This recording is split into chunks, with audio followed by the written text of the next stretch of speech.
Saan puntahan na natin? Ano ha? Ito bang nangyaring sa inyo pong paningin lang, personal nyo muna, sa inyo pong pagtingin kumbaga, hindi nakaplano, biglaan ba yung nangyaring walkout kahapon? Ako sa palagay ko, premeditated yun eh. Oh, ganun ho ba?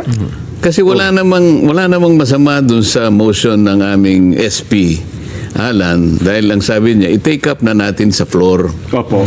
Ang kanilang pinagsisintimientuhan, i-take up sa committee dahil doon ni-refer. Hindi pa nga organize ang committee. So, paano mo i-refer? Sabi nila, hindi pa organize. Sino nag-refer? Kaya nga, may motion nga na i-take up.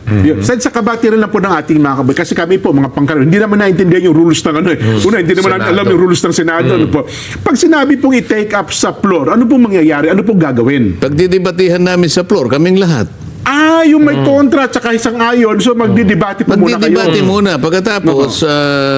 Pagkatapos ng debate, merong magmo-motion to adopt. Okay, iba po yung i-adapt. Iba po, Kasi yung i-adapt po yung motion nyo di po ba? Ano po ba yung motion nyo muna? Teka lang muna, Sen. Yung motion ko nga is to introduce a particular amendment on Section 41. Opo.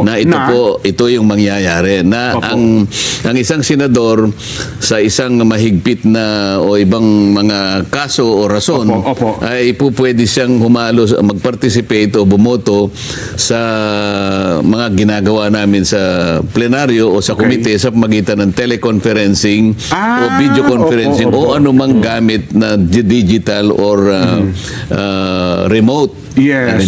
So pag-participate siya, maaari kung saan man siya naroon, pwede siya mag-participate. Ayun naman, hindi lang naman para sa majority. Opo, lahat po kayo makikinabang. Halimbawa, yung isa sa kanila, hindi naman, huwag namang mangyari. Kunyari, nasa ospital.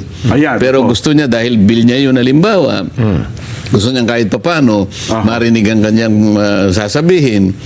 Pwede. Kasi ang physical presence niya, wala eh.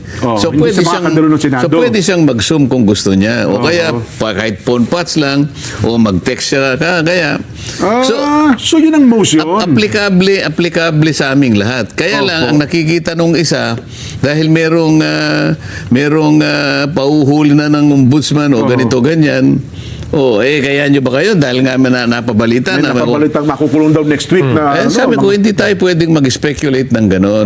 Ngayon, ang ginawa ni SP Alan, kung pwedeng i-take up pagdebatihan na natin sa floor. Ayun. So, lahat pwedeng tumayo ngayon. Opo. Sige, ipagtanggol mo nga yan. Paano kung gano'n? Ako naman ang magtatanggol doon. Dahil ako naman ang may motion doon. Opo. Ayaw nila. Ngayon, gusto kong humanap ng isang magandang dahilan. Wala akong mahanap na dahilan kung ba tayo nilang makipagdebate. Bakit ka pumunta ron? Bakit ka nagpaboto na senador? Ayaw mo bang makipagtalastasan? Ayaw mo bang bilang senador, yun talagang trabaho niya, di ba? Ayaw ipakita mo yung kaganapan na gusto mong mangyari. Seryoso naman tayo sa ating trabaho. Kung halimbawa may kaiba kang pananaw, edi sabihin mo. Ayun, Paliwanagan ito. Ganon po yung nature ng trabaho ng isang senador. Hindi po trabaho ng isang senador na pagkatapos mo mag-deliver ng privilege speech na kung ano ang pinagsasabi mo, pag ikaw ay kanyang i-interpellate, tatakbo ka sa opisina mo, pagkatapos pupunta ka sa media. Hindi po ganon ang senador. Dapat dun po sa plenary, parang lahat naka-record. Ayun, Paano marirecord yung pinagsasabi mo ron? Magpaparatang ka. Pagkatapos magpapasaring ka, hindi po, dito po ito eh. Pero dun sa punto na para bagang binabanggit niya, hindi kayo magkaintindihan kasi iba ang pagkaunawa ng isang senadora, iba rin ang pagkakaintindi niya doon sa rules ninyo na idadagdag amendments na po naman ng rules ito sa napayagan, kayo nga binanggit nyo, natalakayin, at kung ano man ang magiging resulta ng talakayan, at ng debate, tsaka lamang i-adapt. Pagkatapos na ng katakot-takot na debate, kung gusto nila matapos kami ng alas 12 ng gabi, pagkatapos, pag na-exhaust na lahat, napakinggan na lahat, tsaka lang merong magmo-motion, Madam President or Mr. President, I move to adopt the motion. So yun po yung iminotion naman ni SP Cayetano na i-debate lang muna. Mag-debate muna tayo. Bakit po kinakailangan i-divide ang House? Kasi ayaw nila, may mag-o-object eh. So para makapagsimula kami, let us divide the house. Yun ang parliamentary practice. Ayun. I-divide ang house na Ibig sabihin, magdebate. hindi. Papayagan nyo magdebate. Pag sinabi nung presiding officer, division of the house. Yan, opo. So, sino ang pabor dun sa pagdebatihan na natin? Taas ang Yun, kamay. opo, yan, O, titaasan na ganyan. Bibilangin ngayon.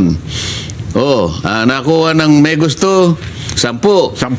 O, sa panig nila, 8. O, di nanalo, magdebate kami. Majority rule, magdidebate muna. Magdidebate. Ganun yun. Ayun. Pag-uusapan muna. Akala ko pa naman, kaya Pinalalabo nila ngayon kung ano-anong sinasabi nila. Liwanagin po ninyo, tingnan po ninyo yung transcript, pakinggan po ninyo Ayun. yung motion ni Senator Alan Cayetano. Kaya ako nag-iisip, hanggang kanina, ano kayang mabuting dahilan?